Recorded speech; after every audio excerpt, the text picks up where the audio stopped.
കല്യാണം, സൽക്കാരങ്ങൾ, മറ്റ് ആഘോഷങ്ങൾ എന്നിവയ്ക്ക് ആവശ്യമായ അരികൾ, പലചരക്ക് സാധനങ്ങൾ എല്ലാം മൊത്തമായും ചില്ലറയായും മറ്റെവിടെയും ലഭിക്കാത്ത വിലക്കുറവിൽ ഇവിടെ ഒരുക്കിയിരിക്കുന്നു. New Kurikkal stores, Wandoor. Kuttippuram bus അപകടത്തിന്റെ കാരണം കണ്ടെത്തുന്നതിനായി പ്രത്യേക അന്വേഷണ സംഘത്തെ നിയോഗിച്ചു.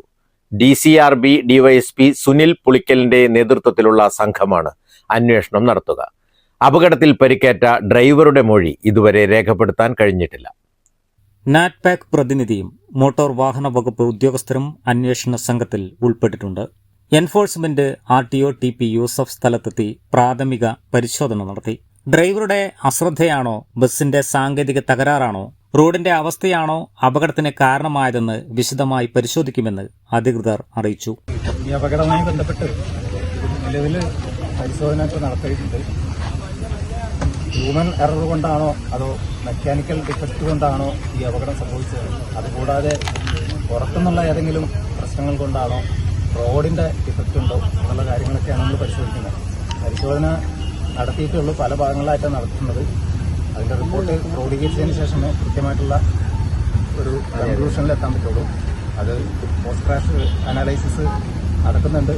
അത് കഴിഞ്ഞ ദിവസം മിനിസ്റ്റർ പറഞ്ഞ പോലെ അത് റിപ്പോർട്ടാകുന്ന മുറയ്ക്ക് അറിയിക്കാം. നിലവിൽ എല്ലാ ഡാറ്റകളും കളക്ട് ചെയ്യുകയാണ് ചെയ്യുന്നത്. നമ്മൾ സ്പീഡുമായി ബന്ധപ്പെട്ട് പരിശോധന കൂടി നടത്തുന്നുണ്ട്. അതിന്റെ ഡീറ്റെയിൽസ് കളക്ട് ചെയ്ത് ഒരു കൺക്ലൂഷനിലെത്താനും അതെല്ലാം നമ്മൾ നോക്കിയിട്ടുണ്ട്. അതെല്ലാം റിപ്പോർട്ട് ചെയ്തിട്ടുണ്ട്.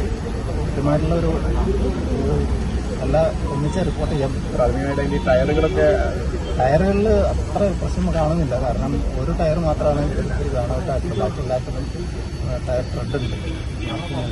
ഇത് 80 കിലോമീറ്ററാണ്. അതിന് മുകളിൽ പോയാലാണ് പോകത്തുള്ളത്. ബസ്സിന്റെ ക്യാമറ റെക്കോർഡ് ചെയ്ത് എടുക്കണം. അതുപോലെ പുറത്തുനിന്നുള്ള കളക്ട് ചെയ്യണം. ഡ്രൈവർക്കെതിരെ നടപടി അത്തരം കാര്യങ്ങളൊക്കെ അതിനകത്തേക്കൊക്കെ നീങ്ങുന്നുണ്ട്. ഡ്രൈവറുടെ മൊഴി എടുക്കാൻ പറ്റിയിട്ടില്ല. ആള് അൺകോൺഷ്യസാണെന്ന് പറഞ്ഞിട്ടില്ല. ഡീറ്റെയിൽസ് പോലീസ് ഇതിലൊരു ടീമിനെ ഫോം ചെയ്തിട്ടുണ്ട്. അതിൽ നാറ്റ്പാക്കിലെ സയന്റിസ്റ്റ് ഉണ്ട്, NHAയുടെ ആളുകളുണ്ട്, ഡിപ്പാർട്ട്മെന്റിൽ നിന്നുള്ള ആളുകൾ, അങ്ങനെ ഒരു പോലീസിലുള്ള ആളുകളും വെച്ച് ഒരു ടീമിനെ ഫോം ചെയ്തിട്ടുണ്ട്. അപ്പോൾ നാളെ എല്ലാവരും കൂടി ഇവിടെ ഒരു ജോയിന്റ് ഇൻസ്പെക്ഷൻ നടത്തുന്നുണ്ട്.